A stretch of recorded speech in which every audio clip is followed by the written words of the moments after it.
A local businessman was arraigned last week in India, accused of making threats. He is also facing weapons charges and DUI, but since his arrest on July 1st, local residents have come forward claiming he's taken millions that were supposed to be invested. And after weeks of investigating and speaking to the victims, in a KMIR News exclusive, we uncovered a criminal investigation into fraud and embezzlement. KMIR's Julie Bueller has more on this. Julie. Gino, Janet, the man is known as John B. Now, he was a popular local businessman running in influential circles and making friends thanks to an easy charm, fancy suits, and fancier cars. But after that arrest, multiple elderly locals have come forward saying he took millions from their retirement funds, all while promising millions more in return. Educated people, but everybody that he targeted was intelligent, highly educated, with money, or he was a real con. This local tells KMIR they believe the man they thought was their stockbroker is a con man. His legal name is Mehmet Biyokoglu, but he goes by the name John B.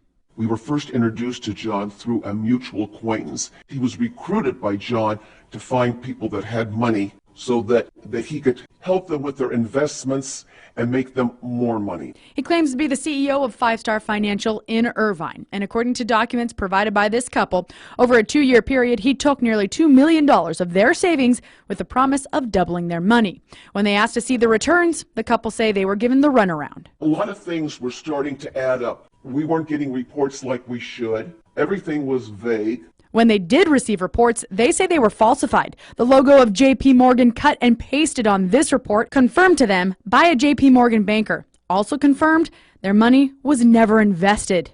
And these numbers on this report, fake. It all sort of culminated is when we went to the bank and found out that our money was not where it was supposed to be.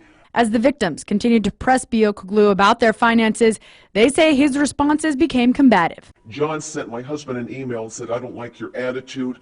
I'm not going to be in touch with you anymore. If you need anything, you can always get it through Anna Holt." This is supposed to be our stockbroker who's got close to $2 million of our money, and he doesn't want to talk to us. Holt is the president of 5-Star Financial and has appeared at multiple arraignments for Biyokoglu.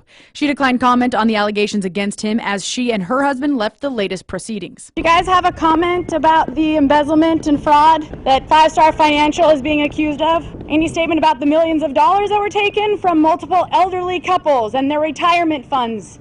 The victims KMIR spoke with say Biyokoglu lived a lavish lifestyle, ordering the most expensive wine and dinner selections, and he wasn't shy about showing off his cars or flaunting his wealth.